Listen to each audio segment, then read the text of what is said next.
If you don't know people's personalities and you don't know what they value and you don't customize the message the way they need to understand it, you got to back up and explain to people the way they need to hear it.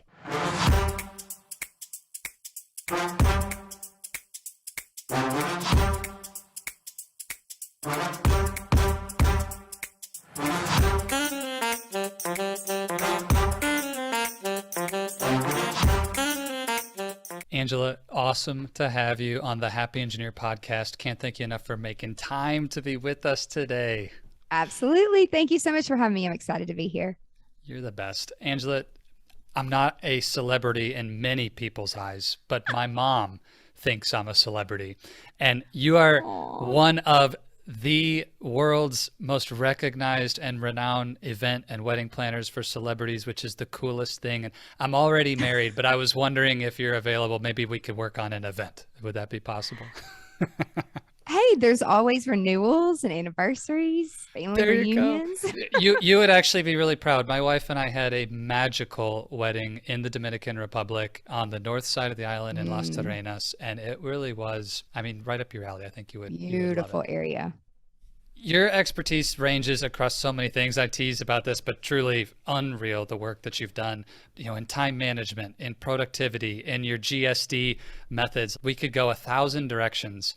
But right before we hit record today, you shared with me a really powerful moment recently in some of the speaking and work that you've done with groups where you had a chance to get in front of 300 engineers or more and dig into some really unusual topics for the average engineer and took them to a place where many of us haven't gone. So would you just set the stage for us? What were you there to do and what's going on in that room?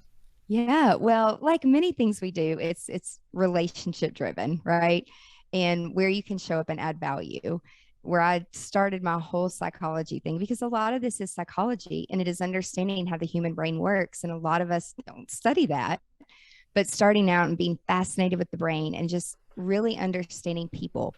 And I worked in a mental hospital, worked in a morgue, worked in a lot of different positions in healthcare. No way. And then was an entrepreneur on the side. But as I got older, and when I say older, I mean in age, because there's people that I work with who are in their 50s and 60s who are retired, or they decide they want to make a life change because they read a book or they heard a talk and they woken up, or they had a death scare. Frankly, they had cancer. There's personal journeys to everything, like why all of these things happen. And then people want to help other people. And going to school and understanding and then working in it, I didn't last long because it takes a special person to really help people who are sick. They are truly sick. But my takeaway was from all of these experiences where I would call home every night crying, telling my parents about a horrible story about someone.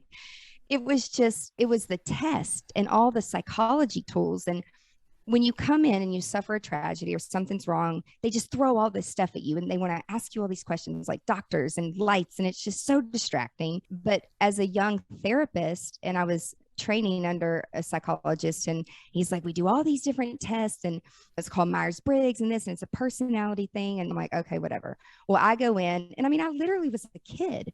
And the only psychology tool where people actually, because I got to lead them and they were patients, that they actually would look at me like I was a real person and not a joke because I looked like a kid, was this methodology. I knew how to use it, right? You'd never forget things like that. Wow. And so then I went on, I retired out of healthcare and I had a wedding planning and event business on the side. My family had a venue, so I grew up around it, but I never thought it would be a career. And I never thought that the things that we've done, just the opportunities of saying yes, where it's gotten me to where I am today, over 2 decades later and multiple companies later. But at the foundation of every single thing we do is one thing. And it's that one thing. And I didn't realize how valuable it was until in 2010, I got asked to plan a wedding on a private island that someone owned. And I'm like, what's a private island? Wait, what? Right? There's islands I'm like, what's a private island? And I'm like, yeah, okay, of course I can go anywhere. But that learning lesson, and me, it was sometimes like, it's good not to know, because now going to private islands, you have to worry about the water. Is it solar powered? Is it sustainable? How do you get water there? There's no cars there. There's no pollution. It's not easy to get there. And you have to put your stuff on a barge 90 days in advance and pray that it gets through customs. And then if it doesn't, that your client doesn't freak out, right? There's all these things, but you don't know that going in your first time. But on that island, and this was in 2010, the GM said to me at the end, he's like, we'd like to work with you again. We normally don't work with wedding planners because you guys are crazy. You're controlling bitches. And I'm like, thanks. I said, but there's probably a difference. I said, I didn't go to school to be a wedding planner, and I didn't watch the J-Lo movie and thought it would be so fun. Like, I did do it for fun, but it's a business, and we run it as a business. But at the foundation, he's like, how are your people so happy? Everyone is literally, genuinely having a good time. And I said, I use this tool, and I do it with every intern. That's how we pre-qualify our intern. Can't come work with us unless you intern for 8 weeks. We have a process. It teaches you something different. And so he's like, well, what is it? Can you show me what it is? Well, so I go and I write a book, and I talk about this methodology. I work in hospitality, and I'm known in the hospitality industry for GSD, which is get shit done. But what I've learned is if you don't know people's personalities and you don't know what they value, and you don't customize the message the way they need to understand it. And from an engineering perspective, our brains are so different. And so our society is not taking a step back and reframing and appreciating that someone actually thinks differently than them, which is going to get them a different result. And when you're working in startups and tech, and $3 million goes out the window in 3 months because you blink your eyes and the communication was off between the lead developer, the doo-doo and the frame. It's just one little piece that you could forget, one slash in a code, one dash, one space in a code, and everything breaks. But anyway, it's just, I realized back then I had a tool that people weren't talking about in hospitality. It was very prevalent in healthcare, and that's how they were using in HR, hiring blue people to be the nurses, hiring green people that were the doctors, because hospitals were employing doctors at the time. They were implementing EMR, electronic medical records, which is where I learned tech and automation. And I was the EMR cheerleader, and I taught all the doctors and the nurses how to get their paper charts in the cloud, this thing everybody was afraid of. And they didn't trust it. So that's that, just to understand the background. It's what a backstory. That's amazing. and morgue. Yeah. Who would have thought that leading up to this moment that we want to dig into, we would pass through a morgue and a mental hospital and a private island, and wow, it's really amazing. Right. But I love that too, because one thing as an engineer that I highly value is multidisciplinary mental models. How do we pull the best from different disciplines, biology, physics, etc.? And even just, we're talking only within the world of STEM, but now come to psychology, economics. So I think it's actually speaks highly to why you're so successful, Angela, because you are able to synthesize from that psychology foundation and then all of the business experience, all of the human communication experience. It's really amazing. So, okay. Here we're winding through you could never plan it or predict it road of Angela's life, and pick up, where are we now? For a long time, until I was probably in my mid 30s, no one had ever asked me, what makes you happy? Why are you doing all of this? And, I had the tools, and I knew all the psychology stuff, but no one ever stopped and asked me, just as a person, are you okay? You do a lot. You have a lot on your shoulders. And then in my head, I'm like, you actually have no clue, because I don't talk about it. I don't publicly tell my audience that I have a dying dad and a dying sister and 4 kids that are not my kids, but people think they're my kids. There's all these things in people's personal lives, and you have no clue what they woke up to. And some of the most well put together people who walked through the hospital door and then sat down in therapy, and the stuff that comes out of their mouth, I'm like, how do you even get up in the morning? You just don't know what you don't know. And again, that's where communication comes, and having empathy. And I don't know if you've ever done Strength Finders, but empathy was my last thing on the list. But I have learned how, and I also have to understand how they need to hear it, which goes back to the psychology. So You want me to jump into the 4 colors? Tell you about it? I'm really excited, but I just want to thank you for putting that out there, Angela, that Yeah. it is amazing to me as a coach how the people around us, to your point, what we see looks so put together. And so just for that engineering leader listening, it may be an invitation to accept and be open and honest about the fact that we've all got something. We've all got something. And so thanks for being vulnerable about that. And I think it really sets the stage why this is so important, the work that you're talking about. So 4 colors, dig in. If you're listening, it might be worth it to just go to the YouTube channel and watch the video. Absolutely. Because this is really important. This looks elementary. It looks hokey. The pictures look outdated, but it works. And so when I lay these 4 cards out in front of people, they say, are you going to read my palm? I don't believe in that shit. And I'm like, no, I'm not an astrologist. I'm not, I'm not a psychic. However, I love those people, but no, this is an actual psychology. I mean, this is branded with Myers-Briggs, so there's a lot of statistics to it, but here's the thing. So just let me give you a high level. So orange people, if you can't see the card, there's snowboarding, rock climbing, a group of people jumping up and down, rolling the dice, skydiving on a roller coaster. So clearly just adventure and risk, right? And just kind of, fun. That's what that is. Blue, you see a rainbow, a dove, a couple, hearts, roses, smiley faces, Paris, and a family holding hands walking on the beach.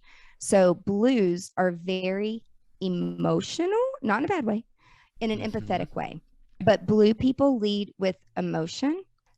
Orange people lead with opportunity. Ooh. And then we have greens. So, okay, engineers, here we go. This is you. You're green. There's a telescope, there's computers, there's science, there's history books, there's the pyramids, and there's a sign. And this is really important. It says who, what, when, where, how. And a green's favorite question is why? Why do we need that? Why are we doing that? What is that driving? What's the end goal? And if you're not green and you're some of these other colors, people misperceive you by asking for clarification that you are challenging them and you don't like them. And last but not least, these are your golds. So your golds, so on the picture, it's a man literally writing the word business plan. There's a house, a time clock, a trusted stamp of approval, a piggy bank, some graphs, a to-do list on an iPad, a planner. Gold people hold businesses together. Okay. So that's just the high level of things. Everyone has all 4 colors. You definitely have a bright spectrum and a pale. We don't call them strengths and weaknesses. It's bright and pale because it's more fun that way. And there's a numbers game that goes along with this. We're just going to do high level today. We're not going to get into the numbers game. It's a super easy little thing, but it equals 60. 24 is the highest, 6 is the lowest. And then there's like 2 numbers in between. And so the highest number, I'm 24 orange. When I found out about this and I did this and I worked in mental health and I was 19 years old, I was 24 gold. I was 6 orange. Now, I didn't know if I was happy or not. I was 19 years old. I was learning. And it's the first time I lived away from the state I grew up in. I didn't know. I didn't know who I was. I didn't know what I was doing. And then it's like you get married because you graduate college and you get married. You think you're supposed to have kids and a dog and a white picket fence and a ranger and all this shit. And it just wasn't jiving with me at all. I mean, I did the married thing and then that didn't work. But it's just like, it was never going to work. And then when I started planning and designing and building thousands of weddings, literally all over the world, we do this with all of our clients because there's studies, and I'm walking proof of it, of opposites attract in the first marriage and partnership, because there's a hole, but I'm going to explain it. I'm not like a preacher, like complete each other. No, this is psychology. This is not woo-woo. Okay. Some people think it is, but it's not. I don't think that it is. It works. It just really understanding that, like in a work environment for an engineer, to ask an engineer who's high green to come to an hour meeting in person, especially after COVID, they're like, why do I even need to be at the meeting? I don't need to waste my time, get in my car and drive. Why do I need to be there? And no, I don't care about the donuts and the coffee. I'm good. And then the blue person who's so excited about the meeting because they haven't seen people in 3 weeks and they're tired of looking through Zoom, and they hug everybody when they come in. They bring cookies. They're asking everybody what kind of coffee they want. if somebody's like, God, I just have a headache, they're like, do you want Advil or a Aleve or Tylenol? Like, what, Yeah, what can I get you? These are the people. They're helping, but sometimes they sacrifice things they shouldn't. The gold person is the one organizing it, making sure it's going to start on time, it's going to end on time, we're going to keep people on track. And the orange people are getting everybody off track, and they're pissing the golds off, and they're really pissing the greens off because they're wasting their time. Of course. But the oranges just don't need to be in the meeting sometimes. At my own team members ask me now, please do not come to this event. We don't need it, because it's like a bull in a china shop. I had to remove myself and fire myself as CEO out of that business, because the only place that is right for me as an orange and a high orange in this situation is because I come in and I do a design, and it's all based around psychology. What do you want the 5 senses to be when your guest walks into this room? That's going to look freaking amazing, and it's going to reflect your taste as a couple. And no one else really does that in the world, but based on psychology. So understanding that, and doing all these case studies. So now fast forward a few years after doing consulting, and these islands are like, oh my God, can you come teach this to our people? And so what we found is Jumbie Bay being the first, which is a little private island that used to be managed by Rosewood. Rose is one of my favorite hospitality brands. They do this. They get this. Yeah. They did this way before time. And you have to have the right people in the right places who are passionate. And when I turned 30 and I retired out of healthcare and just went entrepreneur and I redid it, I'm 24 orange and 6 gold. And the last 10 years have been, even through COVID, I'm still happy. I didn't know what happiness looked like. And I made great money. My parents were like, did you roll out of bed and hit your head? The amount of money you make at the hospital? I'm like, but why am I doing it?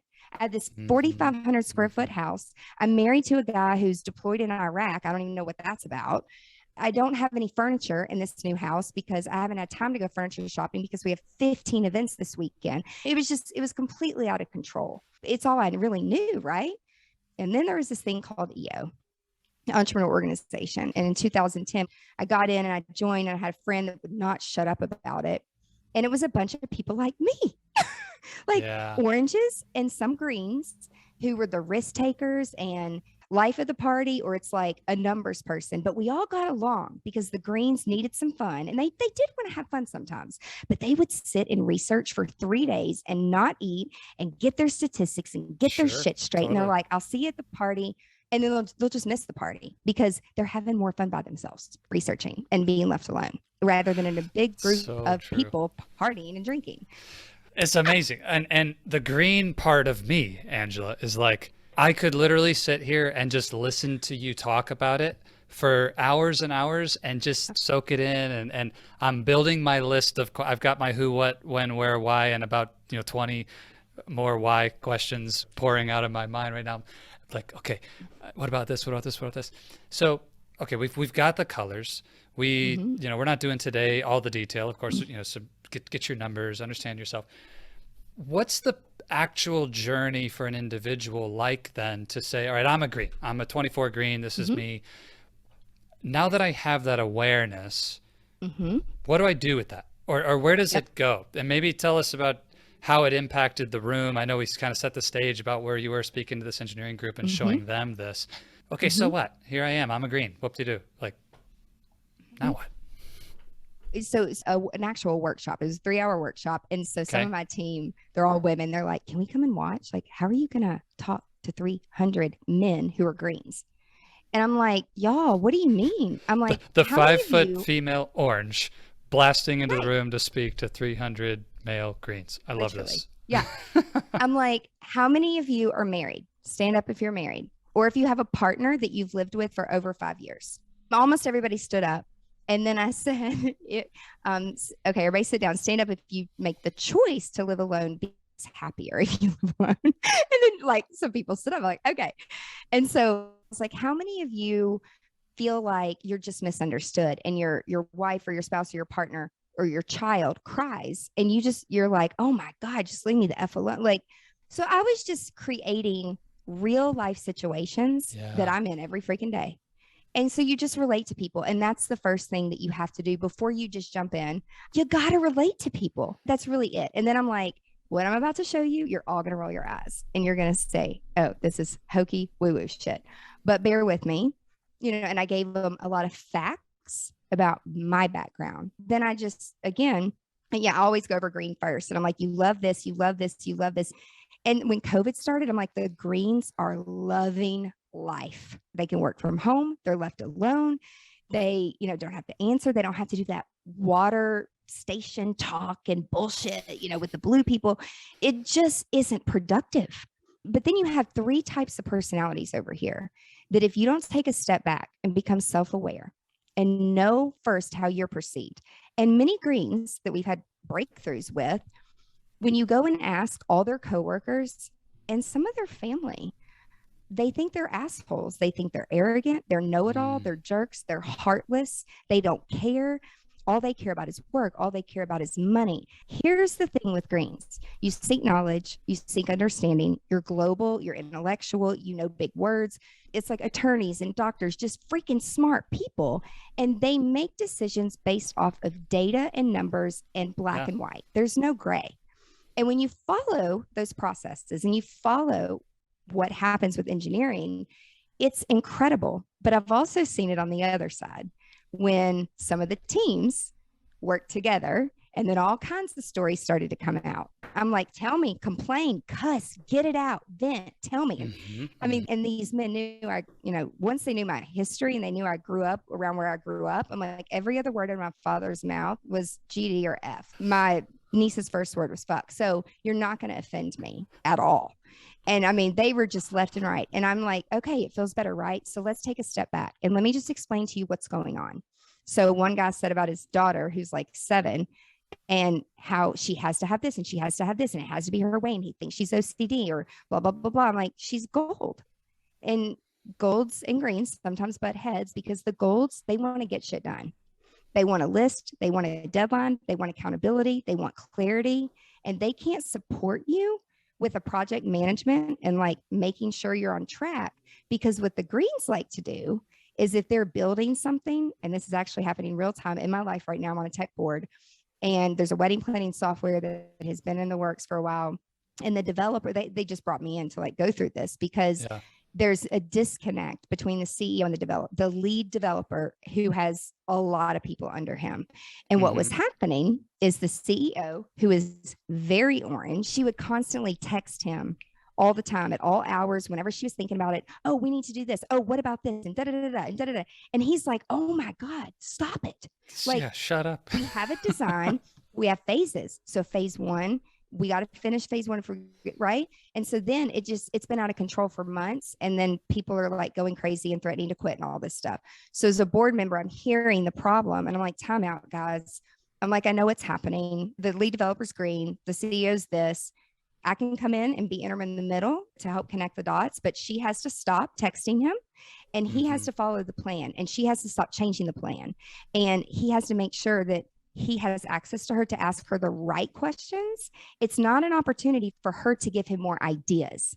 And someone has to facilitate that because they can't do it together. There's and they're like a brother sister. Chorus of hallelujahs from the engineering leaders who love the Happy Engineer podcast, because that dynamic you just described, I guarantee you, is playing out in every engineering organization on the planet in some capacity. Some worse than others. Some have ways of managing it better than others. But like, I could go put a whole book together of my moments of my career that were like that. So it's so sad. And then most greens on the first marriage marry a blue. And here's why. Opposites attract. So blues and greens attract, and here's why. So greens, if they're doing the right job that truly makes them happy, which again is some of those things I said, then they are so focused and dedicated that everything else goes by the wayside. So when it comes to eating, taking care of yourself, buying toilet paper to go when you got to go to the bathroom, like anything caring wise, or you feel sick because you haven't slept in 3 days and then you get sick, you have somebody bringing you soup and cookies and helping you and taking care of you and restocking your toothpaste and like just doing things that people do on auto for other people. Sometimes it's one thing to be aware of it and not thank people and reframe and be appreciative. And then it's another to turn around and just argue and disrespect each other because you don't see eye to eye. So the greens think the blues are smothering. Now, we do have a lot of mental illness, and I can say it because I worked in a mental hospital. I'm a therapist. You also have that layer. This isn't what this is about. This is about what truly makes you happy. And that's my question, is like, okay, you have some aspects that are happy, but then you're married to someone who's blue, and then you have children who are all different colors, and they're fighting, and it's just to know. So I love that these engineers at the end of the day, they were hugging me. Anyway, this one guy was like telling me, he's like, I have to end my marriage. Like, I can't take it anymore. She is so annoying. So my favorite story, I broke it down for him. And then later they email me. I mean, I've had a lot of people come up to me and say, you saved my marriage, like for green blues, because the blues think that you're cheating because you are up at all hours of the night and you're thinking about this. Then they have you followed and you want to play golf alone because you want to unwind alone and you want to watch movies alone. Well, why the hell would you want to do that? That's weird. Like, no, these green, they need their time. And also blue people who you want to sit down and talk about your feelings right now. No, the greens have to process and they're not going to talk back to you. So you just need to get over it and respect each other on both sides of the spectrum. And when the green is ready, now the green's going to have to communicate to the blue. Okay, I've processed. Let's sit down and talk about it. But I've got some questions. So it's taking a step back. How do you navigate that? And no one gives us a backpack, not until COVID. And now companies are paying attention to company culture more so than ever. And that's why the people who can learn to respect each other in these roles, they're great teams. Two things with greens and blues. Taking your family to Disney is hilarious. The blues just want everybody to be happy. And then the green's like, well, what do you want to do? Where do you want to go? How much do we want to spend? How many nights? What's the budget? Want to stay? What? Yep. And the blues just like, whatever you want. It doesn't matter. Okay. Well, if they've been together for a while, she already knows, or he or she or whatever, that they're going to go do the research. And it's not about money and cheap. It's about quality and the research and getting your facts straight. Then they make all the decisions, which usually are the best decisions because it's based on data rather than emotions. And then the blue doesn't have to worry because they know everything's going to be taken care of. And how you know this is if people are asking you a lot of questions or like, can I get you some water? Can I get you this? Can I get you that? Now, if they're in customer service in their job, that's their job. And that might be on the task list. But it's about, does that bring you joy when you greet a new person who's disgruntled that comes in the hospital, door? And it's like, do you love calming people down and offering them water and listening to their story? That's the difference. I was at a tasting with a bride and groom. I'd not had a chance to do this yet, but I already knew what they were. The bride's so high blue. It's just, but this groom comes in. We're at a tasting for like an eight course dual entree. Quite an investment for this wedding. He's 20 minutes late. She comes in, the mom and the bride there, and it's like me, my assistant, like all the catering people. He comes in, he sits down, doesn't make eye contact with us, and looks at her, and he's like, I'm starving. What are we eating? And she's like, well, hi, did you have a good day? And he's like, I'm starving. And so I made eye contact, and I stood up and I was like, hi, I'm Angela, I'm your planner. It's nice to meet you. And I'm like, your menu card's right there on your charger. And he goes, what charger? I'm like, oh, your plate, your charger plate. He thought I was talking about a cell phone charger. A charger is a plate and then you have a cell phone anyway. So he's like, I'm just starving. I said, well, before we get started, because the chef is texting me, freaking me out about the quality of the meat and all this being in a hot box. I'm like, I just want you to know we're 25 minutes off, and that's okay. I understand you're working, but the quality of the food's not quite going to be what it would be at the event. And so they start bringing the food out and they get going. And as they're doing that, she's like, did you have a good day? And he's like, I'm really effing tired. She's like, did you eat your lunch? And he's like, no, I had 13 meetings. This is the first time I'm eating. She's like, but I made your lunch and you took it off the counter this morning. And I put a Post-it note in there. And he's like, I didn't get a chance to eat. He was just you don't understand. aggravated. I was working all day, back to back to back. All day. To back. And she's like, well, I put a note in there that said, I love you and I hope you have a good day. And he's like, when I asked you to marry me, I told you I loved you. And if I change my mind, I will let you know. And then he just starts to, cut into his steak. And tears started to well up in her eyes. And I'm like, this is a blue-green situation, right? So we get through the tasting. He's there for maybe 45 minutes. this is like a 4-hour process. Typically it's a lot of choices, but he's like, why do we need salt and pepper shakers that are crystal that cost $3.25 a piece? You can get them paper at Harris Teeter, 99 cents. I'm like, first off, you're not paying for it. Second off, this is a seated dinner and it's 8 courses and there's an investment. And so we're going to have chargers in China and glass, but you don't need to worry about any of that because we've been doing this for a long time. Now, if I didn't have knowledge for all this, I would be like, listen, dude, I've been doing this for over 20 years. You just need to trust me. Like, you don't need to be asking these and get aggravated. Yeah. But you got to back up and explain to people the way they need to hear it. So as I've gotten older, I don't have as much patience to answer questions. So that's why I remove myself from any green processes and accountants and bookkeepers and people around me do it really well. Yeah. What a story. And it's nuts. So Angela, in the spirit of why this is so important, and I mean, I could listen to you tell story after story after story. We talk about the happy. Does that really make you happy? Do you believe in the work that you've done with everything you understand now about human psychology and these colors and the relationships?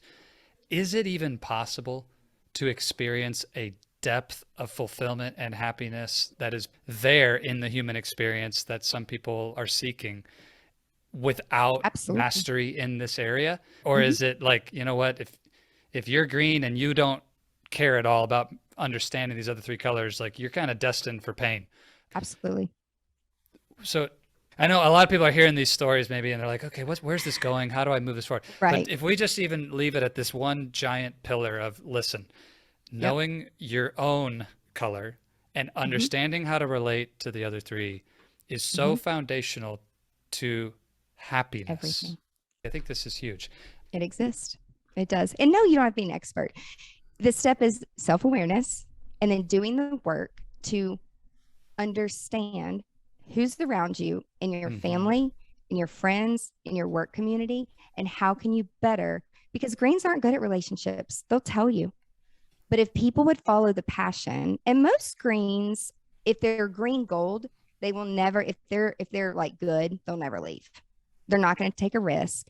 Right. And they're content. Let's just say that. They may not be happy, but if you have a green orange, it is a daily struggle to be disciplined, while other oranges, quit at 4:30, even if they own a company or not, and they actually can like go away and have fun.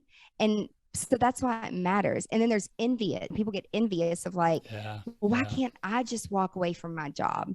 And it's like, you can change, but you're born a certain way with a certain brain makeup. And if you don't fight it, and if you don't push it, and if you don't know what you're passionate about, stop what you're doing and start doing new things once a week. Like, set a SMART goal, because there could be something out there that you didn't even know was going to make you happy. It happens to all of us, but you got to either go for it or live wondering what would it have been like to actually be a little bit more happy.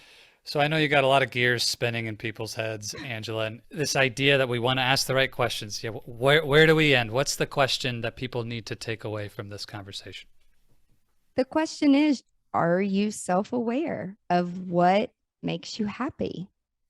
And are you operating at your best?